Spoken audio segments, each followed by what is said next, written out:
The 1840s were a tumultuous time for Alta, or Upper California. Cultures and nations clashed, lives were irrevocably altered, some for the better and some for the worse. Having gained their independence from Spain in 1821, Jose Antonio Castro, Pio Pico, and other prominent citizens, considering themselves Californios, sought to free Alta California from Mexican control and establish an independent republic. The United States, believing that its manifest destiny was to extend from ocean to ocean, pushed its boundaries further westward into Mexican territory. American explorers, including a military expedition led by John C. Fremont, moved through Alta California. Conflict was unavoidable.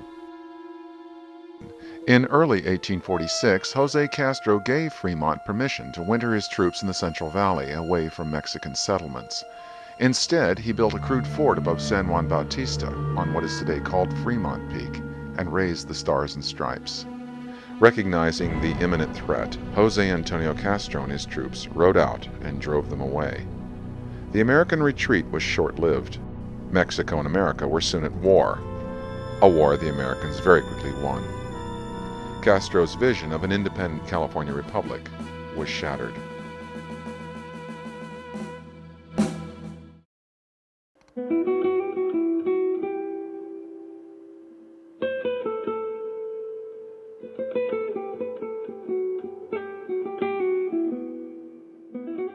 As prefect or mayor of the pueblo, Jose Antonio Castro lived and worked in this adobe bordering the town's plaza and the mission San Juan Bautista.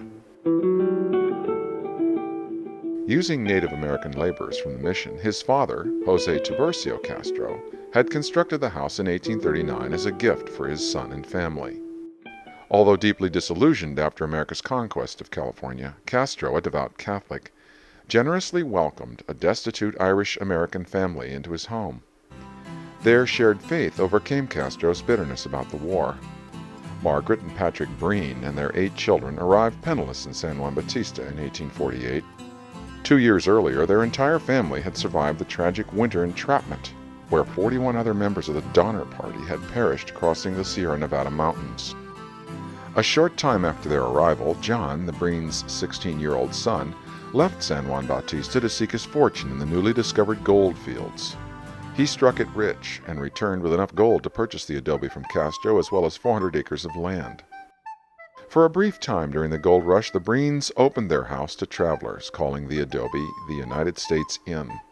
Footsore and saddle-weary fortune hunters from around the world, speaking Spanish, English, and numerous other languages, filled the rooms with smoke and laughter. But the gold rush and its wave of immigrants overwhelmed the old California culture. By 1868, the Castros had left San Juan Bautista. Isabella had grown to womanhood. Her marriage to Thomas McMahon united 2 pioneer American families of Irish stock. But joy that year turned to sadness and grief as smallpox swept through the community.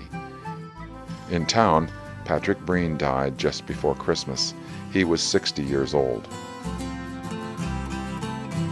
Margaret Breen lived on in the old adobe along with her sons Edward Jr. and Peter, who by this time had become successful ranchers and landowners. The Breen family played a key role in the emerging farming and ranching communities of San Juan Bautista and San Benito County. Many of the Breen descendants still live in the surrounding area. The old adobe remained in the family until 1933, when it was acquired by the state of California as an important historical site worthy of preserving for future generations. The adobe has been seismically retrofitted for earthquake safety by California State Parks. The Castro Breen adobe proudly remains a tribute to the many cultures that have contributed to the rich history of the Golden State.